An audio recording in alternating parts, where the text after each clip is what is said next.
The question of this video is, where have I been? And I don't have a great answer for that, because the answer is nowhere.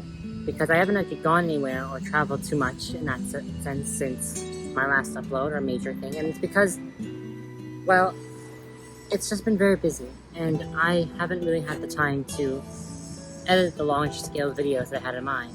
At the beginning of this year, I made a video called Plans for 2025, where I talked about these grandiose ideas of having the much time to travel and make these longer-scale videos. And I have footage from travels and such like that from earlier this year. I took a trip in February, and almost recently on a weekend day trip, which is exciting to make 2 different videos on. The destinations I won't spoil, but I haven't even started editing. And it's been almost a month since I've uploaded a major video, and even then that was not that significant. It was the YouTube journey one, which I'm happy with the product. It's just, for a channel called Carmen's Travels, you haven't seen a lot of me travel since Chicago in February.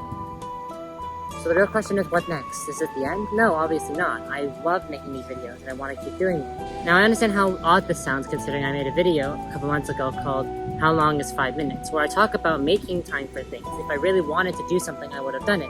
I would have made time for it. But this summer, I've had a lot of big ambitions on what I wanted to do. I'm taking 5 courses in the summer, still applying for jobs for the fall in terms of my co-op program, as well as running different extracurricular activities for the clubs I'm running at my university, which is a lot already in the summer.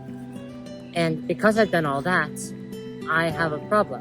The things I wanted to do over the summer, which is edit these videos, is no longer deemed by myself as a priority. It's difficult for me to make time, and when I made those comments before, I was a bit naive. It's not so simple as scheduling out time and doing them. There's a lot of internal motivation factors. For myself, I struggle a lot with actually getting going on something. Once I've gotten started on the work process, it's really easy to continue doing for hours on end if I really need to get it done. But actually getting started is brutal, especially when I don't have a motivating factor like a really close deadline or the start of a class. I can wake up at 7 a.m. to commute to campus if I have a 9 a.m. class, because the consequences of missing the class far outweigh the benefits of sleeping longer. But if I have a class in the afternoon, and it's like, great, I can still wake up early, get more work done at home first, I just can't. That motivation I had is just gone, because I no longer have this strict meaning to wake up early. I'll end up waking up later, like at 9 or 9:30, which isn't too late in the grand scheme of things, but it's a lot of time I've lost that I could have been working on stuff. This mentality of having to constantly be productive, though, is difficult. It's something I've struggled with for a long time.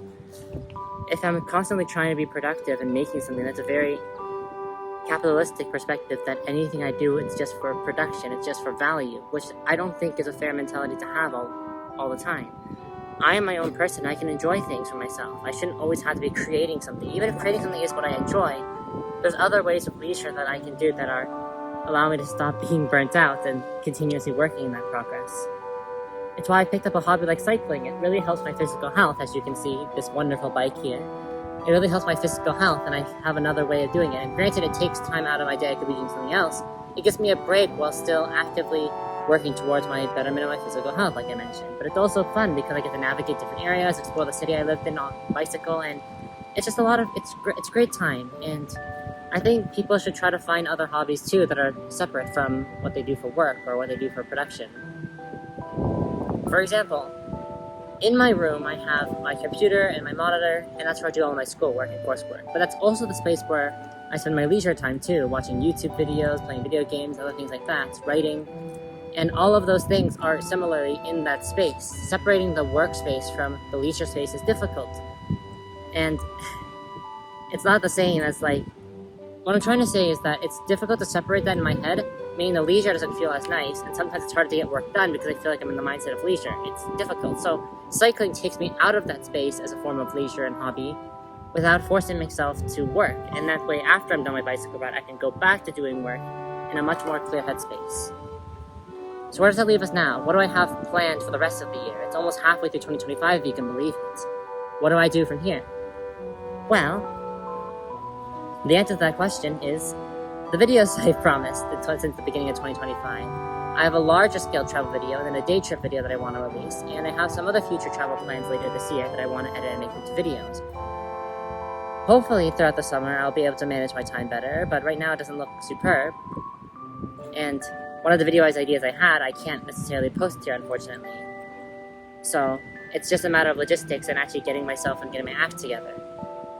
So, what I'm trying to say is that thank you for sticking around, even despite my absence in video uploads, and I hope that you are excited and looking forward to what I have planned for the future.